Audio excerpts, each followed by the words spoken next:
and welcome to The Society with Fatima Shaheen at PTV World. Too often we see that people who are one way or the other involved in substance abuse, they are shunned away from the society on the pretext that this is, a character flaw of theirs, on the pretext that this is something for which they must be blamed, and on the basis of the fact that, if anybody would want to associate with them, this would be a stigma for them too. Why is that the case? This is exactly what we'll be talking about in our today's show. We'll talk about this very internalized kind of a stigma which is attached with increasing drug abuse in Pakistan. Why is it so difficult to have these conversations? How does drug abuse not only affect drug addicts, how does it also affect their families? How does it affect the community? How does it affect the society? And what all can we as responsible citizens of Pakistan do when it comes to curbing this social menace? This and much more to follow. And to do that, let me introduce you to my today's guest. My first panelist for the show today is Miss Halima Ali, who's a mother of a deceased drug addict. Assalamu alaikum ji and welcome to the show. Thank you. You're most welcome. And my second panelist for the show today is Miss Falahat Imran, who's a social worker and she's also a founder member of Drug Abuse Awareness Campaign. Assalamu alaikum ji and welcome to the show. Thank you. You're most welcome. My third panelist for the show today is Faisal, who is a social activist. Assalamu alaikum ji and welcome to the show. Assalamu alaikum, thank you. And via Zoom, we'll be joined by Dr. Shazib Shamim, who's a psychiatrist, and he's also CEO of his own mental health clinic and rehab center. Assalamu alaikum, Dr. Sahib, and welcome to the show. Wa alaikum assalam. Thank you. Most welcome. I would like to start the conversation with you, Ms. Halima, since you have that, benefit of giving that real life narrative. You've, mashallah, been that strong woman, that strong mother who lost her son to drug abuse, but still you did not shy away from talking about it. And this is one of the reasons we have you today on the show today too. So tell us that, how did it all start for your son? Because you were telling me earlier onwards that he started drug abuse at the age of 12, but you diagnosed it at the age of, 15. So 3 years, there was a lapse of 3 years. What made you ignore the symptoms for 3 years? I'll start by telling you that Qasim, mashallah, was a very mature boy. He was very sensible. But what happened is at the age of 12 on the school premises, a gardener offered him a white powder and said to him, if you take this white powder, you'll get a lot of energy and you'll be able to run very fast. Qasim, being very curious, innocent, and completely ignorant about drugs, took this powder. This powder was heroin. He didn't tell us about what happened, and we were ignorant about this, but we saw drastic changes in him. Like? Well, he would become very angry for no reason. He started telling lies. He would steal from us, which was completely against his character. Is that not something which would have rung a bell, Miss Halima? Because, I will just further explain. And everything in him that was positive became negative. His grades dropped in school. He lost interest in sport. So we were very concerned. And I would voice my opinions to the teachers. They would say he's going through puberty, it's hormonal, it's a thing that boys go through. He's becoming aggressive, he wants space from his parents. So, but there was something inside of me that said there's more to this than the answers that I'm getting. Right. So I was very concerned, and what happened is eventually we found out, he didn't discuss with us, but so how did you find out? I found out because my son-in-law, he knew somebody who's going through addiction. He said that I feel that your son has this problem. So immediately we sent him to a rehab on finding out. But did you not have that one conversation? Because most of the cases that we see that, when parents do find out, firstly it's a big, shock for them. It's a very overwhelming feeling. Well, when we found out, we discussed with him and he said he wanted to go for treatment. And he was very afraid because he couldn't handle it any longer. And so he willingly went for treatment. That is amazing. And considering he was just 15 years old. But he was very mature for his age. And so willingly he went for treatment, and that obviously gave us hope. But I think a very important thing in this regard is also the fact that, a lot of times we see that, parents are dismissive of it. You actually, when you were told, you just took very immediate action on it, and you made him go to rehab that way. But Dr. Saab, coming to you in this way, is this something which usually happens, like, because you have that benefit of assessing so many real life cases? Because at least to my knowledge, most of the cases that I know about, in those cases, people in a way are kind of forced to go to rehabs and get over this whole drug addiction. First of all, I can really understand the grief and the pain of Miss Halima, the way she has lost his young son in this battle. And your question, Fatima, yes, I do see every other day mothers struggling with this fear, and I see every other day patients who die with overdose because of either the denial into their illness or so many other factors involved. Unfortunately, being a psychiatrist, unfortunately, I see this thing every other day in my clinical setting and in the society at large. Drug addiction, especially those fatal drugs whose overdose can be life-threatening, I must say that these are terrorists into our washrooms, into our kitchens, into our drawing rooms, and these are the terrorists into our working places. Right, sir, and not only that, public places too. During the COVID, we saw so many homeless people becoming a victim to it, and then, on the streets and everywhere, so to speak. But in this regard, how do you see the trends evolving over a period of time? Because I was going through this report, which basically suggested that, generally over a period of time, women have been more addicted to drug abuse, and the kind of drugs that they are using are tranquilizers and sedatives. So do these per se fall within the definition of drug addiction? Yeah, addiction is that if you take some substance, either pharmacological substance or some street drug or alcohol or anything, which you consume every day, and that hampers your functionality, that hampers your personality, that hampers the occupational function, the social function, the personal function, and it challenges the mental health. And the patient takes it regularly, and he cannot perform his daily life activities, or he cannot survive without taking that substance for a certain period of time. It comes under the umbrella of addiction. Over-the-counter medicines and antidepressants that people take, they would also be, construed to be drugs. Yeah, I agree with you, Fatima. Especially two kinds of generations in the pharmaceutical products. One is commonly known as the benzodiazepines, or what people normally call benzos. And apart from that, morphine painkiller injections also contain opioids, or they are the heroin derivatives, which actually is a kind of a pharmaceutical heroin available over the counter from the drug pharmacy centers. Unfortunately, in our country, this is a huge dilemma. The pharmaceutical stores are open to sale morphine and painkiller injections, which are equally harmful and addictive as heroin is. Your point is noted, sir. But coming to you, Falahat, we've generally been talking about Halima's experience, on which, I'll get more details from her, and then Dr. Saab's medical perspective on this too. But, you are that one person who's been advocating for this cause very diligently for such a long time. You have been a very strong advocate of it. How do you see these trends evolving practically over a period of time? Why do you feel that, young people today are more prone to drugs than maybe what it was 10 years ago? I feel that they want to be accepted among their friends and among the society they move in.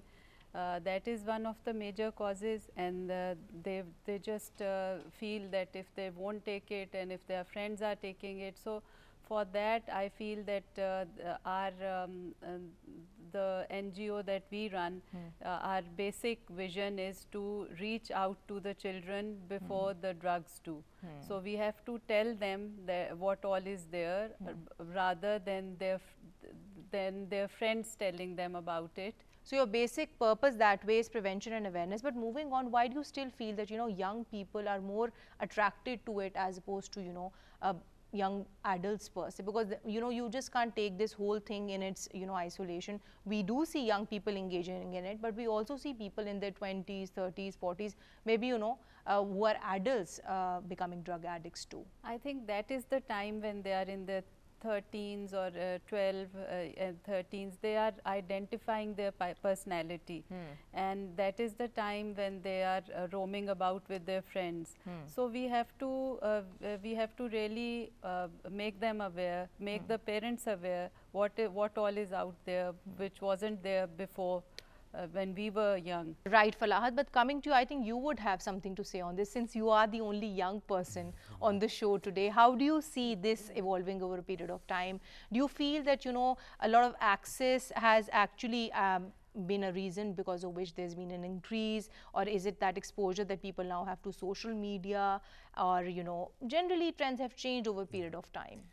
I personally feel a lack of exposure more at a young age is what contributes more to this. Okay. As a parent, I cannot imagine putting myself in your shoes, but as a son, I can imagine myself being Qasim and knowing what it's like to be in a position where you're given a white powder and you do not know what it is because you're not educated on it, and that responsibility does not strictly fall on your parents, it falls on your teachers. But that's not true in every case, although of course I understand, you know, you're talking about those people who don't know about the harmful effects. There are many of those who do know the harmful effects and still they, you know, opt to go for it. So I think maybe that way there's a difference in the kind of person who's engaging in it. Maybe it's a class specific kind of a reason which differs in different classes. Definitely a class specific thing as well, because when you concern this with wealth equates power, and the more powerful you feel, as we've seen in very recent cases in the country, the more you're likely to get away with what it is you're doing, and that makes you want to do it more. Whereas if you go below down, lower the hierarchy, the poor man in today's society has a lot of societal struggles that you're dealing with. Upper, obviously there's also individual struggles which no one can really truly get to the bottom of because everyone has their own story. But in terms of society, it's more about fitting in on the upper class level. So basically, Rayan, you're telling us about, you know, why you feel as a young person in Pakistan, more young people are inclined towards drug abuse. Is it ease of access? Is it like kind of a show of wealth? Or is it because, you know, just simple boredom? Because a lot of people I've seen in COVID-19, they've resorted to drugs, and this is something that they weren't doing before. All of those factors come into play here, but then again, at an individual level, we can never really get down to the bottom of what it is that is causing it.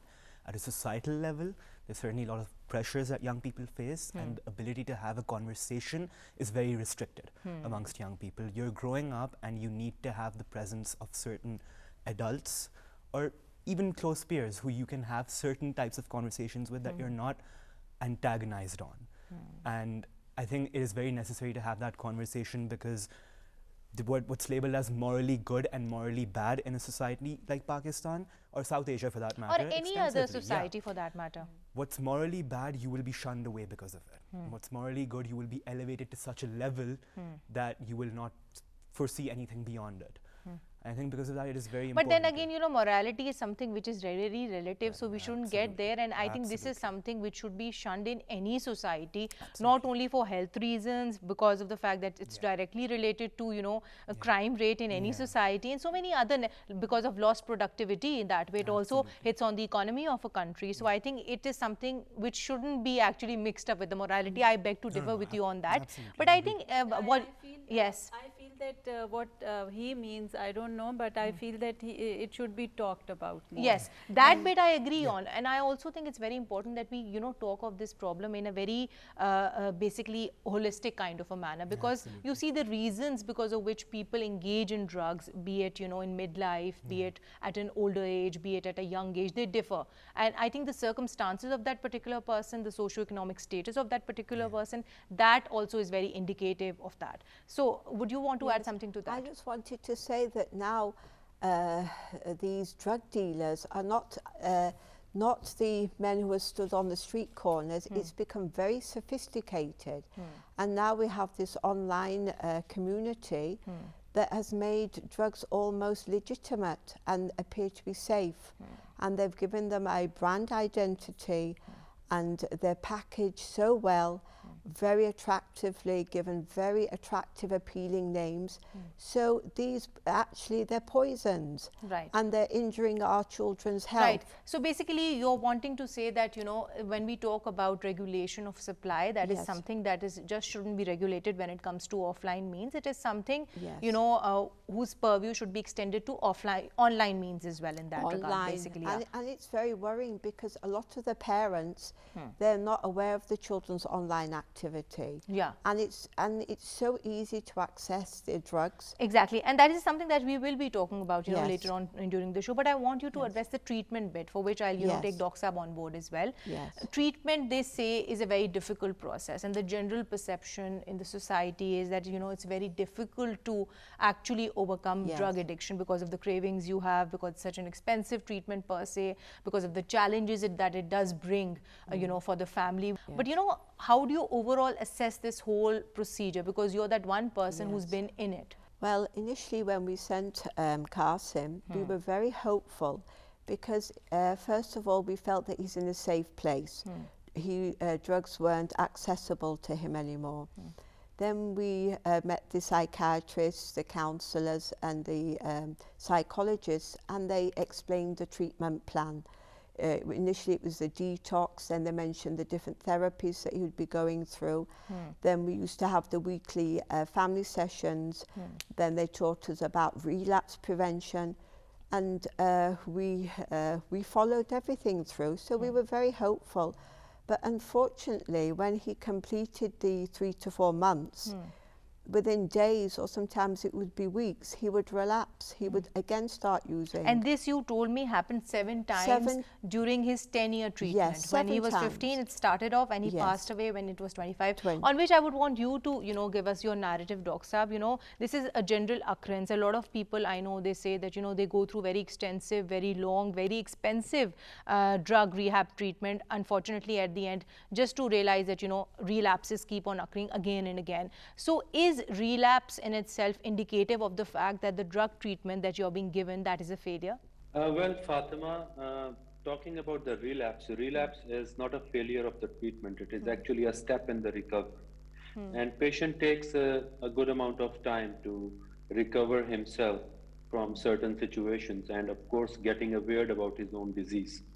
The problem is that sometimes regarding this heroin is an opioid derivative, and it is one of the most potently life-threatening drug. And even if someone does not relapse, even someone lapses even for once in the overdose, so that can be fatal as well for him. Otherwise, relapse is not a failure of the treatment most oftenly, because families and the clinicians and the patient, they are struggling a lot to help the patient to recover from it and family to recover from it. Maybe a better way to put it is the fact that, you know, maybe you need to at your end revise that particular patient's individual treatment plan. Maybe an alternative, much more effective one needs to be given to him. Yeah, you're right, but the main important thing is that there has to be a sobriety plan for good 2 years at least, in which the patient and the family undergo certain SOPs to be maintained when the patient is discharged from the inpatient facility. And there are certain factors which the family has to look after, and certain factors which the patient has to look after, and certain the SOPs to be followed by the doctors at the clinics. Here I want to add one more thing. There are 3 main reasons for relapse of the patient. One is the biological factor, which includes the medicines. There are certain anti-craving medicines available, which are prescribed to patients all over the world to control their cravings. And apart from that, underlying mood disorder or personality disorder is often a comorbid association with drug addiction. Drug addiction is just not one person's disease, it's a whole syndrome a person goes through. Very validly pointed this out, on which I would want you to, you know, deliberate more. We all understand the fact that when we talk about drug treatment, when we talk about, you know, getting somebody back to life, you know, helping them pull out of substance abuse, it's also, you know, treating the families, because the families are the ones who have to monitor this entire process. So how do you practically counsel the families, like if they come to you, because I do know that you treat the patients, but what kind of family therapy interventions do doctors, psychiatrists like yourself give out? Family therapy is offered all over the world to the patients by the clinicians who are struggling with the mental health crisis and addiction. Family has got two major roles to play. One is, of course, the custody of the patient comes to the family when he gets discharged from the facility. But there are two powerful factors in the family. There are certain families which have the enablers, and there are certain families which have the provokers. The enablers are the ones who say, okay, he's my son or she's my daughter, okay, if they are using the resources. So the enabler in the family um, helps the patient to misutilize the resources of the tangible and the intangible resources in the family. This enabling is just not they are doing it consciously. Actually, they are doing it as a mistake of the love and the caregiving. And there are certain provokers in the family who want to immediately correct and rectify the patient and before everyone, and that induces the guilt in the patient, and that guilt often leads to the relapse as well. Right, sir. So it's been So very good that, very informative for all of us that you very categorically, categorize both these kinds of families. I think you were thank you. definitely the enabler. It's natural for a mother to nurture her child, and no mother is prepared to treat a child as an addict. Farhat, I would want your narrative on this. Doc Saab has given his own narrative. Halima Saiba has given her own narrative as a real life person going through it. But as a family member, observing Qasim and Halima going through it, what did you see any changes in her behavior? Because I think often we overlook the family aspect of it, because family also needs an outlet when they are going through such a crisis. Halima and my brother, they have been extremely patient and they've been extremely loving. And for me, being an aunt, I never wanted his self-esteem to be, brought down. So I never made him feel that I know anything about it, because I come from another house. So, and he was such a wonderful, caring, loving nephew. But the parents had been extremely watchful. I feel that one can't stigmatize a parent. I was about to come to that, because there are so many people out there who are such devoted, dedicated parents, and yet their children get it. It's such a, a case-to-case kind of a thing that you can't just exactly contribute to one particular. You can never pinpoint to a parent, to the parents, that it's because of them that the child has gone into this. It's just sheer bad moment or bad luck that a child tasted it and the other child of the family did not. He wasn't curious, and instead they should be helped and it should be talked about, because when we started off as an awareness campaign, there were many mothers who we thought their children have gone abroad for education. Actually, they were in the rehabs, and there were other mothers, to hide it, basically. And there were other mothers who thought that their daughters won't have better proposals if if their sons were into drugs and the families would come to know. But we thought that it is our responsibility to let the world know that there is a problem, and it's not take it as a taboo and talk about. Right, your point is noted, Falahat, on which I would like to come to you. I think it's a collective responsibility at the end of the day, and young people like yourself also need to take lead. So how do you propose that young people can just do that? I think it starts with identifying the problem at hand, where us as students have also been, not just as students, as young people specifically, have been desensitized to a lot of things happening around the world.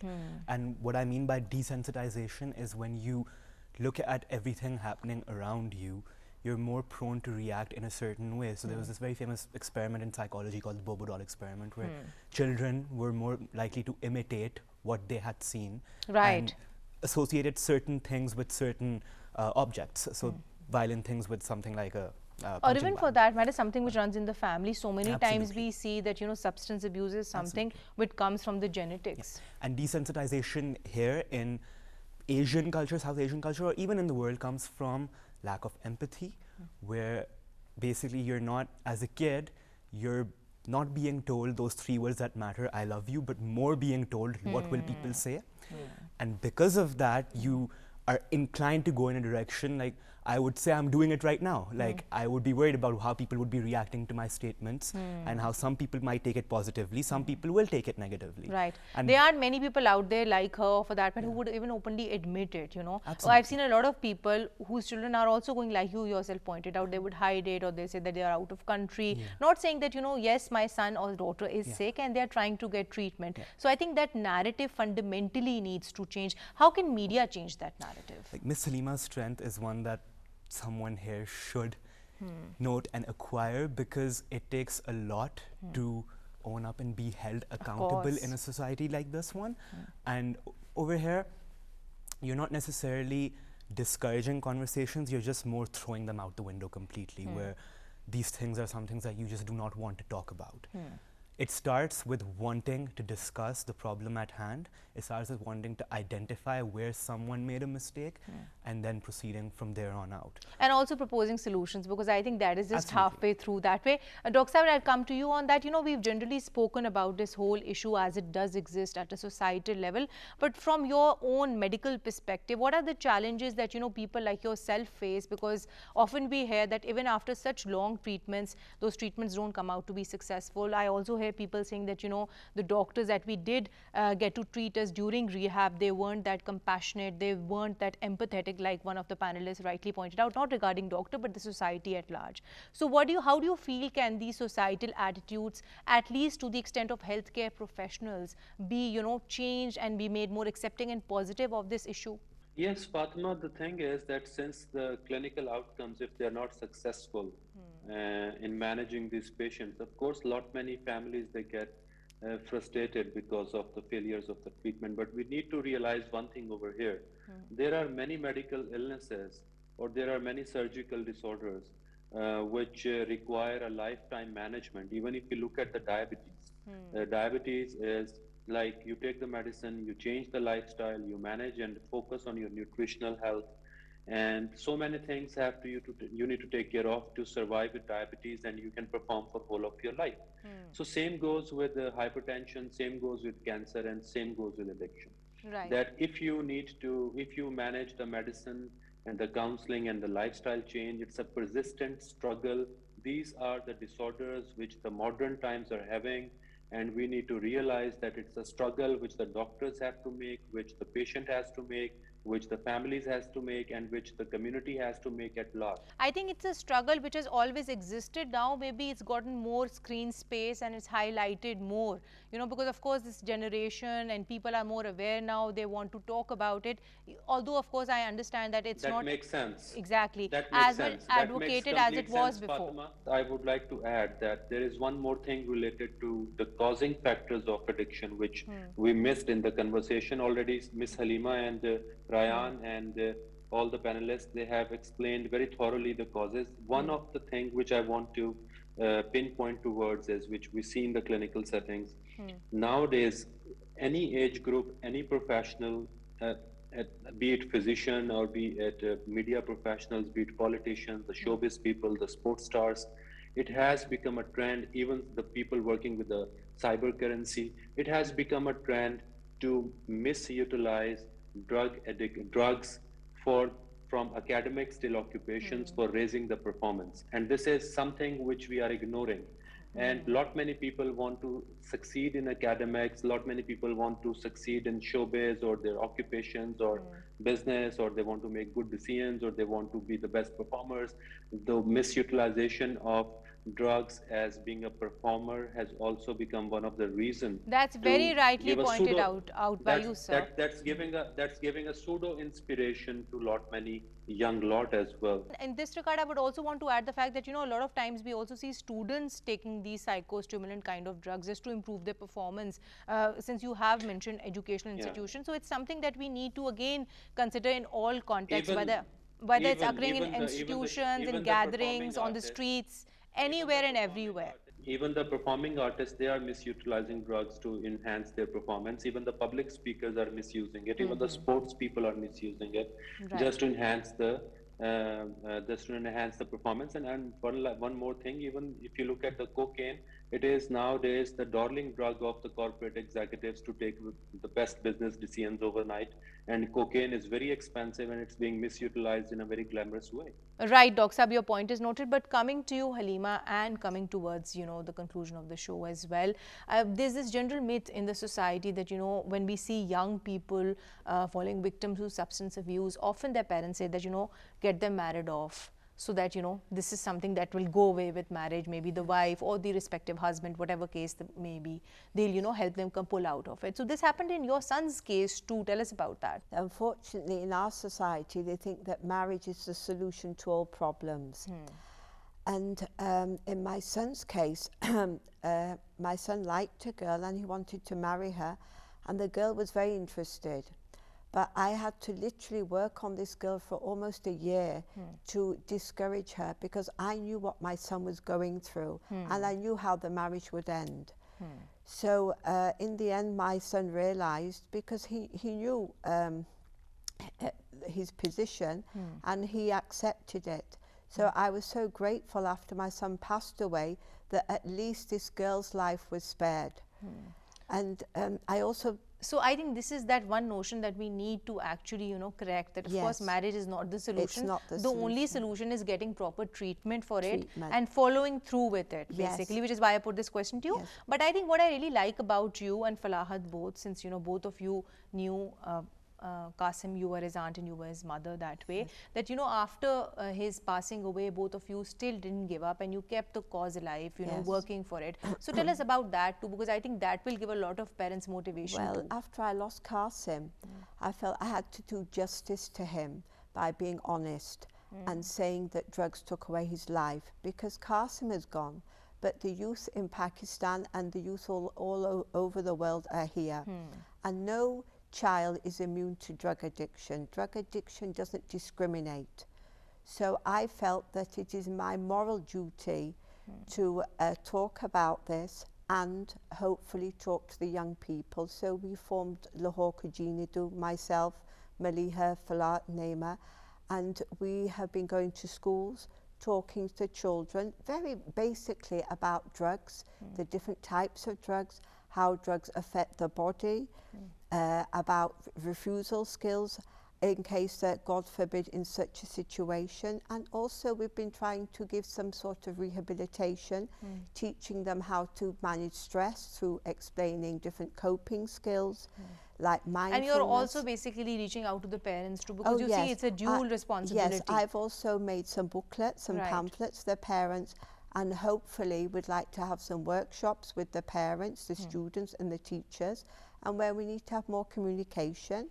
And these booklets will identify basic things like the behavioural warning signs, psychological warning signs, and physical warning signs. Maybe something that, you could have actually had the benefit of back if I then. had known. You couldn't save your son's life, but you want to save, other potential, basically drug abusers life that way. So I think that in itself is something which is truly commendable. This is my... And then having that courage to talk about it as well. This is the motivating factor of my life now, is to hopefully save other children and families to go through this pain, inshallah. Right. But coming to Falahat and, coming towards the conclusion of the show, it's really commendable that you people are running all these awareness campaigns. But I think you've gone a step forward and you've also been, engaged with the law enforcement. And then you also filed this petition in the Lahore High Court. So tell us about that, how exactly are you trying to bring about substantive policy reform and, some kind of a change when it comes to reforming the society at large? Yeah, our group, Maliha, Naima, Halima and myself, we decided to file a petition. Honorable Justice Jawad Khwaja, he was very kind. He took the petition at once and he called us to the court. He called all the stakeholders together at the court, and Halima, she spoke out her case, and it was very encouraging for her as well as for all the other mothers who have been going through it. And then we formed a group, a committee was formed where all the stakeholders are there, all the other anti-narcotics awareness the groups are there with us. So basically you have that one forum where everybody is communicating and everybody knows that what the other person is doing. So I think this in itself is amazing, because all the stakeholders now regardless of their backgrounds, regardless of their professions, they are all on one ground. We are all on one page. And anti-narcotics force, we went and met them. They've been extremely helpful and kind, and they say they'll go out of the way to help us in any way we want to take our awareness campaign forward. Right, and I hope that this is something, the momentum continues. But coming to you, I think in this regard we must also talk about the role of films, the role of the fashion industry, because I myself feel, and I look at this with a critical eye, that when we talk about the fashion industry, it does indirectly or directly propagate, if not directly, maybe indirectly propagate these ideals of having a size 0 and staying up for long hours. There's a lot of runaway models, they've complained that they have to sit and stand rather in one position, because of which they have to inevitably resort to drugs. So all these issues, when we talk about them, they are very interrelated, be it at an educational level, be it at a medical level, or for that matter this trend that we see generally in the fashion industry. How can we combat that? I think the most important thing that you just said is ideals, and the media, fashion, film, all, they don't operate at the level of the political or the economic, they're operating at the level of the ideological.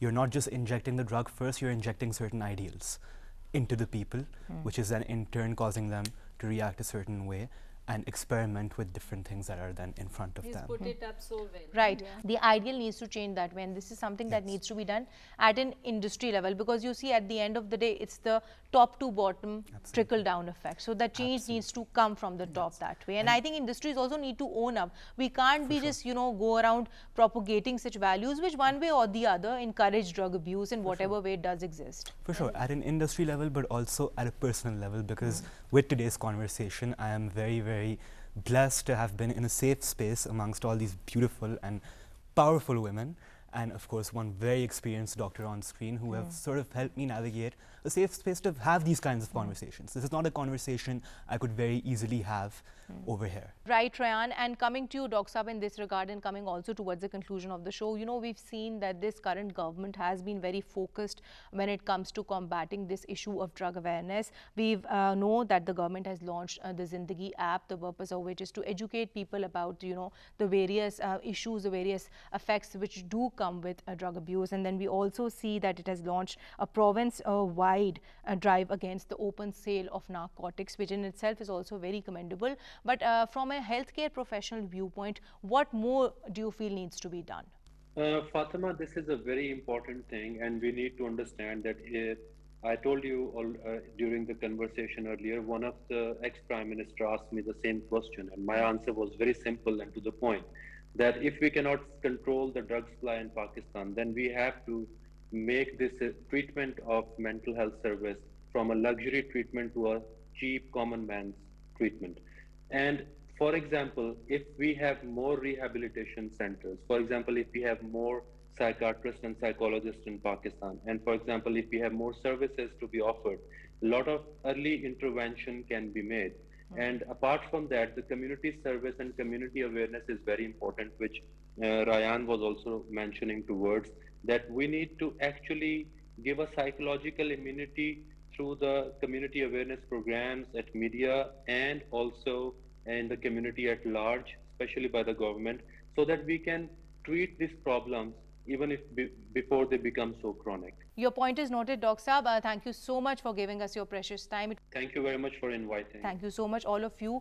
You also chose to give us time. We are very grateful to you for that. Well, to conclude today's show, we spoke about the growing social menace of drug abuse in Pakistan and what are the various ways, in which we can fight it, be it at an individual level, be it at a collective level. We also spoke about the various challenges that not only drug addicts, in fact, for that matter, their family members also go through. So the least that we can do at our own part is to be more compassionate towards them, more accepting towards them, and definitely, be more empathetic towards them. What we do need to remember, especially when it comes to the treatment of such individuals, is the step that, is the fact that you need to step up for such treatment immediately. You need to be very quick about it, because early detection is the basic thing which can actually save your life. Because as they say, recovery is not for those who need it, recovery is for those who want it. On that note, signing off for today. Until next time, take care and Allah Hafiz.